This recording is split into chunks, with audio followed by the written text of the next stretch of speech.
Welcome to GTPL news. నేను దీపికా రాజ్. వార్తల ముందుగా హెడ్లైన్స్ చూద్దాం. మంత్రి పొన్నం ప్రభాకర్తో తెలంగాణ ఉద్యమకారులు ప్రొఫెసర్ కోదండరాం, ఎమ్మెల్సీ అద్దంకి దయాకర్ భేటీ.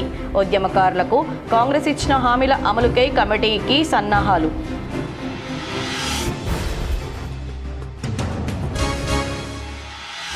ఇందిరమ్మ ఇళ్ల నిర్మాణం త్వరితగతిన పూర్తి చేయాలని లబ్ధిదారులకు మంత్రి అడ్లూరి లక్ష్మణ్ కుమార్ సూచన. సాంకేతిక సమస్యలు పరిష్కరించి ప్రతి ఇంటికి బిల్లులు చెల్లించే విధంగా చర్యలు చేపడతామని వెల్లడి. నేరెళ్ల పిహెచ్సిని ఆకస్మికంగా తనిఖీ చేసిన సిరిసిల్ల కలెక్టర్ గరిమా అగర్వాల్. ప్రభుత్వ వైద్య సేవలపై ప్రజలకు వివరించాలని వైద్య సిబ్బందికి ఆదేశం. రామంచ గ్రామ అభివృద్ధికి శ్రీకారం. నూతన పంచాయతీ భవనంతో పాటు 2 వివో భవనాలకు శంకుస్థాపన చేసిన ప్రజా ప్రతినిధులు, అధికారులు. రాజన్న సిరిసిల్ల జిల్లాలో యూరియా కొరతతో 2 గ్రామాల మధ్య గొడవ. వాగ్వాదంతో ఘర్షణ వాతావరణం.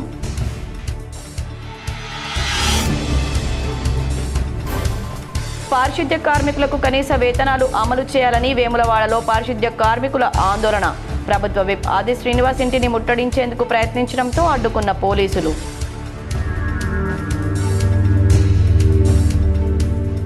ధర్మపురి శ్రీ లక్ష్మీ నరసింహస్వామి క్షేత్రంలో ముగిసిన స్వామివారి బ్రహ్మోత్సవాలు. చివరి రోజు ఘనంగా శ్రీ ఉగ్ర లక్ష్మీ నరసింహస్వామి ఏకాంత ఉత్సవం. గ్రామీణ ప్రజలకు వైద్య సేవలు అందిస్తున్న ఆశా వర్కర్ల సమస్యలను ప్రభుత్వం పరిష్కరిస్తుందని రాష్ట్ర ఎస్సీ ఎస్టీ సంక్షేమ శాఖ మంత్రి అడ్లూరి లక్ష్మణ్ కుమార్ హామీ ఇచ్చారు. ధర్మపురిలోని ఎమ్మెల్యే క్యాంపు కార్యాలయంలో మంత్రి అడ్లూరి లక్ష్మణ్ కుమార్ను ఆశా వర్కర్లు కలిసి వినతి పత్రం సమర్పించారు. ఈ సందర్భంగా మంత్రి మాట్లాడుతూ తెలంగాణ లక్ష్యంగా ముఖ్యమంత్రి రేవంత్ రెడ్డి ముందుకు సాగుతున్నారని, ఇందులో భాగంగా వైద్య ఆరోగ్య శాఖలో పనిచేస్తున్న ప్రతి ఒక్కరూ ప్రజలకు మెరుగైన సేవలు అందించాలని సూచించారు. ఆశా వర్కర్ల సమస్యల పరిష్కారానికి కృషి చేస్తానని మంత్రి హామీ ఇచ్చారు. ధర్మపురి నియోజకవర్గంలో మంజూరు చేసిన ఇందిరమ్మ ఇండ్ల పనులు త్వరితగతిన పూర్తి చేయాలని రాష్ట్ర ఎస్సీ ఎస్టీ సంక్షేమ శాఖ మంత్రి అడ్లూరి లక్ష్మణ్ కుమార్ అధికారులను లబ్ధిదారులను ఆదేశించారు. జగిత్యాల జిల్లా పెగడపల్లి మండలం నంచర్ల గ్రామంలో సాయిల సూరమ్మ మునిలకు మంజూరైన ఇందిరమ్మ ఇంటిని మంత్రి అడ్లూరి లక్ష్మణ్ కుమార్ ప్రారంభించి గృహప్రవేశం చేశారు.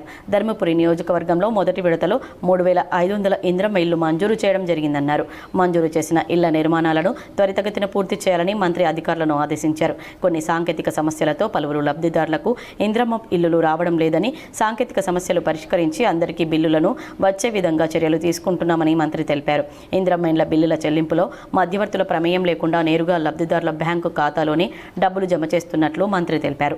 వచ్చే ఏప్రిల్ మాసంలో మరికొంతమంది అర్హులైన పేదలకు ఇందిరమ్మ ఇల్లు అందజేస్తామని మంత్రి తెలిపారు. అంతకుముందు నంచర్ల గ్రామంలోని శ్రీ సీతారామచంద్ర స్వామి ఆలయంలో మంత్రి ప్రత్యేక పూజలు నిర్వహించారు. ఆలయంలో కళ్యాణ మండప నిర్మాణంతో పాటు వంటశాల నిర్మాణానికి నెల రోజుల్లో నిధులు మంజూరీకి తన వంతుగా సహకరిస్తానని మంత్రి తెలిపారు. పురాతన ఆలయానికి భక్తులు రావడానికి నంచర్లకు కావలసిన బైపాస్ రోడ్డు నిర్మాణ పనులు పూర్తి చేస్తామని మంత్రి గ్రామస్తులకు హామీ ఇచ్చారు. ప్రజలకు ఇల్లు కట్టుకోవాలంటే సామాన్య కుటుంబానికి, మధ్యతరగతి కుటుంబానికి ప్రభుత్వం తోడుగా ఉండాలని చెప్పి వారు ఎంతో కష్టపడి కొంత డబ్బులు వారు సమకూర్చుకుంటే కొంత రాష్ట్ర ప్రభుత్వము సపోర్ట్గా ఉండే విధంగా ఇందిరమ్మ ఇంటి కల సుమారు 5 లక్షల రూపాయలతోని తమ్ముడు రాకేష్ ఈరోజు ఆ పథకం ద్వారా ఇందిరమ్మ ఇంటి ఇల్లు పూర్తి చేసుకొని మంత్రిగా, ఎమ్మెల్యేగా, అన్నగా నా చేతుల మీద ప్రారంభించుకోవడం, ఏదైతే ప్రజలకు ఇచ్చిన మాట గౌరవ ముఖ్యమంత్రి రేవంత్ రెడ్డి గారి నేతృత్వంలో అన్ని వర్గాలకు అర్హత ఉన్న వాళ్ళకి ఇందిరమ్మ ఇల్లు ఇంటికల నిజం చేయాలి. ధర్మపురి శ్రీ లక్ష్మీ నరసింహస్వామి వారి క్షేత్రంలో బ్రహ్మోత్సవాలు వైభవంగా ముగిశాయి. చివరి రోజు శ్రీ ఉగ్ర లక్ష్మీ నరసింహస్వామి ఏకాంత సేవ భక్తి శ్రద్ధలతో జరిగింది. నవ నారసింహస్వామి క్షేత్రాల్లో ఒకటైన జగిత్యాల జిల్లా ధర్మపురి శ్రీ లక్ష్మీ నరసింహస్వామి క్షేత్రంలో ఫిబ్రవరి 27న ప్రారంభమైన శ్రీ లక్ష్మీ నరసింహస్వామి బ్రహ్మోత్సవాలు 13 రోజుల పాటు ఘనంగా నిర్వహించారు. అంకురార్పణతో ప్రారంభమైన బ్రహ్మోత్సవాలు శ్రీ ఉగ్ర లక్ష్మీ నరసింహస్వామి ఏకాంతోత్సవ కార్యక్రమంతో ముగిశాయి. శ్రీ ఉగ్ర లక్ష్మీ నరసింహస్వామి మూలమూర్తులకు సుగంధభరిత రంగురంగుల పుష్పమాలికలతో అందంగా అలంకరించారు. శ్రీ ఉగ్ర లక్ష్మీ నరసింహస్వామి ఉత్సవమూర్తుల సేవను ఆలయ ప్రాకారంలో సప్తావరణ ప్రదక్షిణలు గావించారు. ఒక్కో ప్రదక్షిణలో వరుసగా వేదం, శాస్త్రం, పురాణం, నృత్యం, సంగీతం, వాద్యం, మౌన ప్రదక్షిణలు చేశారు. అనంతరం ఆలయ ప్రాంగణంలో ఏర్పాటు చేసిన ప్రత్యేక ఏకాంత ఉత్సవ మండపంలో ఏకాంతోత్సవ పూజలు వేద పండితుల వేద మంత్రోచ్చారణల మధ్య నిర్వహించారు.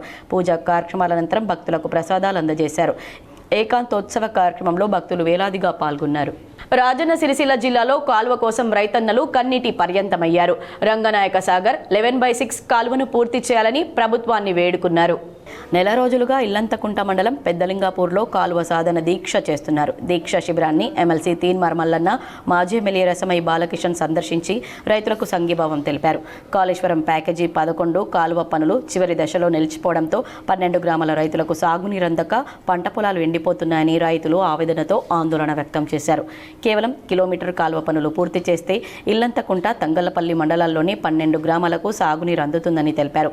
మెట్ట ప్రాంతంలో నీటి వసతి లేక మగవాళ్లు గల్ఫ్ దేశాలకు వలసపోతే అక్కడ యుద్ధంతో పరిస్థితి బాగలేదని మహిళా రైతులు కన్నీటి పర్యంతమే గోడు వెళ్లబోసుకున్నారు. రైతుల ఆవేదనను అర్థం చేసుకున్న ఎమ్మెల్సీ తీన్మార్ మల్లన్న సంబంధిత అధికారులతో మాట్లాడి త్వరగా కాల్వ పనులు పూర్తి చేయాలని కోరారు. ఈ విషయంపై అసెంబ్లీలో ప్రస్తావిస్తానని తెలిపారు. అటు రసమై బాలకిషన్ సైతం కేటీఆర్ ద్వారా అసెంబ్లీలో కాల్వ గురించి మాట్లాడించి త్వరగా పనులు పూర్తి చేసేలా కృషి చేస్తానని తెలిపారు. ఎన్నికల ముందు ఎన్నో హామీలు ఇచ్చి అధికారంలోకి వచ్చిన కాంగ్రెస్ రైతులు నెల రోజులుగా దీక్షలు చేస్తున్నా పట్టించుకోకపోవడం దురదృష్టకరమన్నారు. ఇప్పటికైనా ప్రభుత్వం స్థానిక ఎమ్మెల్యే కవ్వంపల్లి సత్యనారాయణ నిర్లక్ష్యాన్ని వీడి రైతులకు సాగునీరు అందించేందుకు LM6 కెనాల్ పనులను తక్షణమే పూర్తి చేయాలని డిమాండ్ చేశారు. నేను ఇప్పుడు ప్రెసెంట్గా ఈ సిరిసిల్ల జిల్లాలో ఉన్నాను సార్. ఇక్కడ ఈ పెద్దలింగాపూర్ అనేటువంటి దాని చుట్టుముట్టు ఒక 12 గ్రామాలు. అయితే ఇక్కడ ఈ కాళేశ్వరం 11/6 ప్యాకేజీలో ఈ మధ్యలో ఒక 1 కిలోమీటర్ గ్యాప్ వదిలేసినారు. అక్కడ ఇక్కడ కాలువ పూర్తయింది. ఒకవేళ ఇది చేసుకోండి సార్. ఇప్పుడు హైదరాబాద్ మినిస్టర్ క్వార్టర్స్లో మంత్రి పొన్నం ప్రభాకర్తో ప్రొఫెసర్ కోదండరాం, ఎమ్మెల్సీ అద్దంకి దయాకర్లు భేటీ అయ్యారు. ఎన్నికల సమయంలో తెలంగాణ ఉద్యమకారులకు కాంగ్రెస్ పార్టీ ఇచ్చిన హామీల అమలుకు కమిటీ ఏర్పాటుపై ప్రాథమిక సమావేశం నిర్వహించారు. కమిటీలో మహిళలకు పలువురికి అవకాశం ఇచ్చేలా అన్ని అంశాలు పరిగణలోకి తీసుకోవాలని చర్చించారు. తెలంగాణ ఉద్యమకారుల హామీల అమలు, విధి విధానాలు, అర్హుల ఎంపిక తదితర అంశాలపై చర్చించారు. జిల్లాల వారీగా అర్హులను గుర్తించి ఉద్యమకారుల డిమాండ్స్ గుర్తించి అధ్యయనం చేయాలని నిర్ణయించారు. ముఖ్యమంత్రి రేవంత్ రెడ్డి వద్ద ఉద్యమకారుల కమిటీ సమావేశం ఏర్పాటు చేసేలా చర్చించారు. వారంలో మరోసారి సమావేశాన్ని ఏర్పాటు చేయాలని నిర్ణయించారు. ప్రాథమిక ఆరోగ్య కేంద్రానికి వచ్చే వారికి ప్రభుత్వ వైద్య సేవలపై వివరించాలని సిరిసిల్ల కలెక్టర్ సూచించారు. కరీంనగర్ జిల్లాలోని సర్పంచ్లందరికీ తిమ్మాపూర్లోని శ్రీ చైతన్య ఇంజనీరింగ్ కళాశాలలో మున్సిపల్ కౌన్సిలర్లు, కార్పొరేటర్లకు కరీంనగర్ కలెక్టరేట్లో ఒకరోజు శిక్షణ కార్యక్రమం నిర్వహించారు. శిక్షణ కార్యక్రమానికి collector Chitra Mishra, MLA Medipalli Satyam, SUDA chairman Komatireddy Narender Reddy, mayor Srinivas, deputy mayor Sunil Rao, municipal commissioner Praful Desai పాల్గొని 99 రోజుల ప్రోగ్రాంను గ్రామస్థాయి వరకు తీసుకెళ్లాలని సూచించారు. సర్పంచ్లు, వార్డు సభ్యులు, కౌన్సిలర్స్ విధుల బాధ్యతలను వివరించారు. గ్రామాల అభివృద్ధికి చేపట్టాల్సిన అంశాలపై ప్రజెంటేషన్ ఇచ్చారు. రాష్ట్ర ప్రభుత్వం ప్రతిష్టాత్మకంగా చేపట్టిన ప్రజాపాలన ప్రగతి ప్రణాళికపై సర్పంచ్లు, వార్డు సభ్యులు, కార్పొరేటర్లు, కౌన్సిలర్లు బాధ్యతతో ప్రజా సమస్యలపై స్పందించి వార్డు, గ్రామ అభివృద్ధికి పాటుపడాలని కోరారు. గ్రామాల అభివృద్ధిలో తీసుకోవాల్సిన చర్యలు, ఆదాయ వనరులను సమకూర్చుకోవడం, వివిధ కేంద్ర రాష్ట్ర ప్రభుత్వాల పథకాల ద్వారా అభివృద్ధి పనులు చేపట్టడం, ఉపాధి పథకం వల్ల ప్రయోజనాలు, వివిధ అంశాలపై వివరించారు. ముఖ్యంగా ఆదాయ వనరుల పెంపు, గ్రామాల అభివృద్ధికి తీసుకోవాల్సిన చర్యలను తెలిపారు. అదేవిధంగా రాష్ట్ర ప్రభుత్వం అత్యంత ప్రతిష్టాత్మకంగా చేపట్టిన 99 రోజుల కార్యాచరణ ప్రణాళిక విజయవంతం చేయడంలో స్థానిక ప్రజాప్రతినిధుల పాత్ర కీలకమని పేర్కొన్నారు. రాష్ట్ర ప్రభుత్వం 10 ప్రధాన అంశాలను అమలు చేస్తుందని తెలిపారు. ఇందులో భాగంగా గ్రామాల్లో పరిసరాల పరిశుభ్రత, ప్రభుత్వ కార్యాలయాల్లో ఫైళ్ల పరిష్కరణ, ఆరోగ్యం, సురక్షితంగా చేరండి, సంక్షేమం, పిల్లల భద్రత, రక్షణ మరియు డ్రగ్స్ను, రైతులు, వ్యవసాయం, విద్య, యువత, క్రీడలు, మహిళలు, పర్యావరణంపై పూర్తి స్థాయిలో అవగాహన కల్పించారు.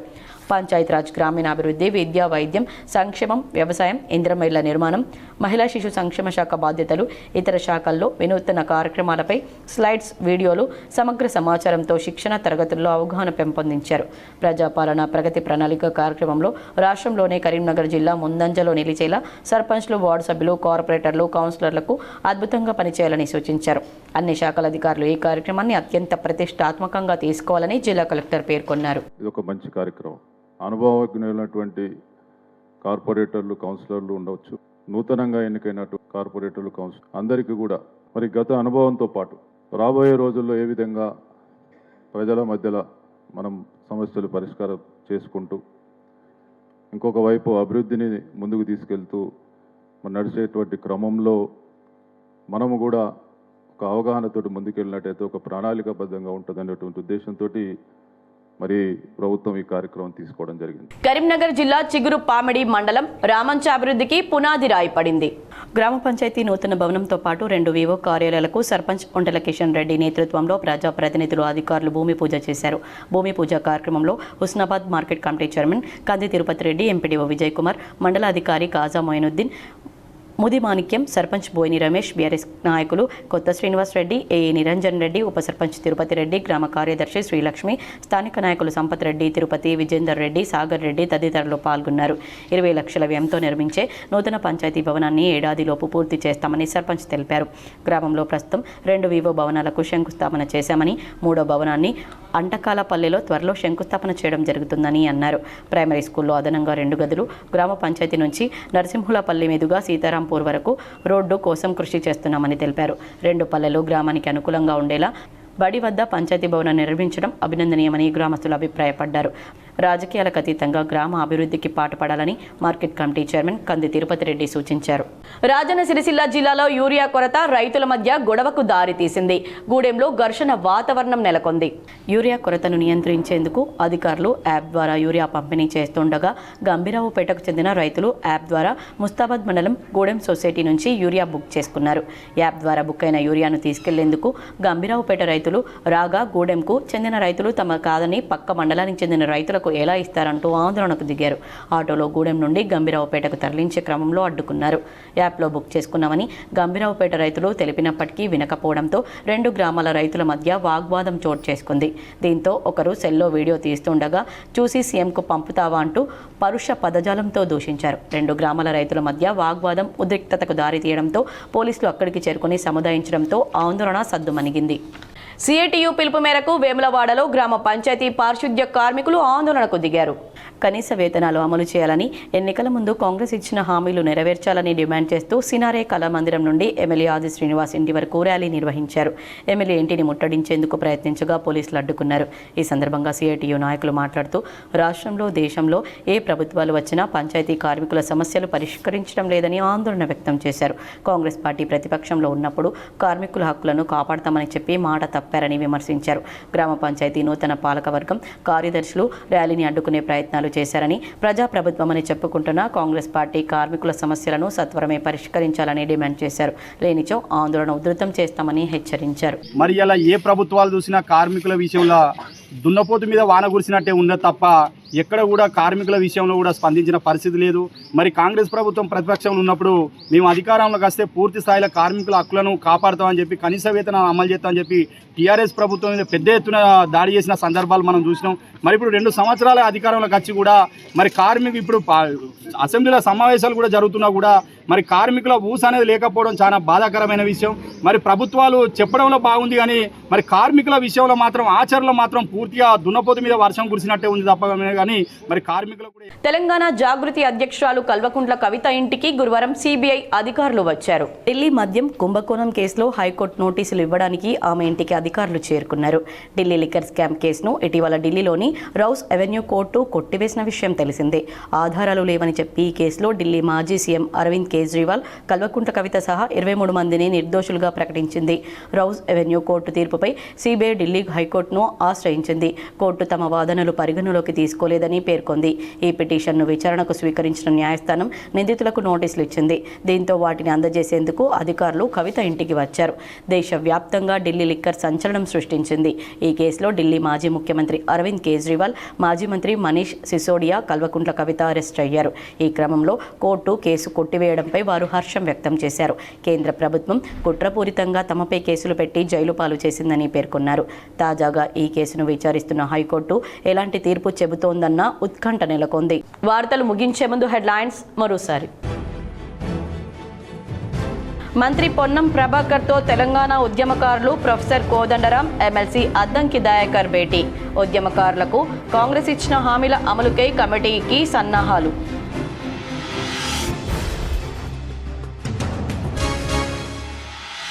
ఇందిరమ్మ ఇళ్ల నిర్మాణం త్వరితగతిన పూర్తి చేయాలని లబ్ధిదారులకు మంత్రి అడ్లూరి లక్ష్మణ్ కుమార్ సూచన.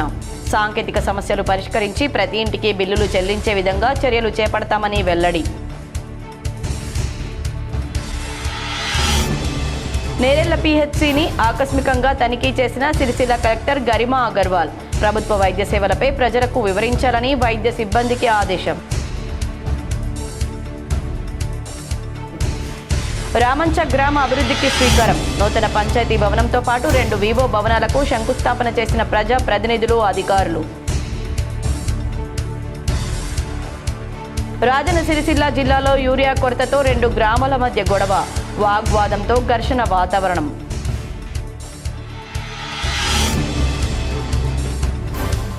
పారిశుద్ధ్య కార్మికులకు కనీస వేతనాలు అమలు చేయాలని వేములవాడలో పారిశుద్ధ్య కార్మికుల ఆందోళన. ప్రభుత్వ విప్ ఆది శ్రీనివాస్ ఇంటిని ముట్టడించేందుకు ప్రయత్నించడంతో అడ్డుకున్న పోలీసులు.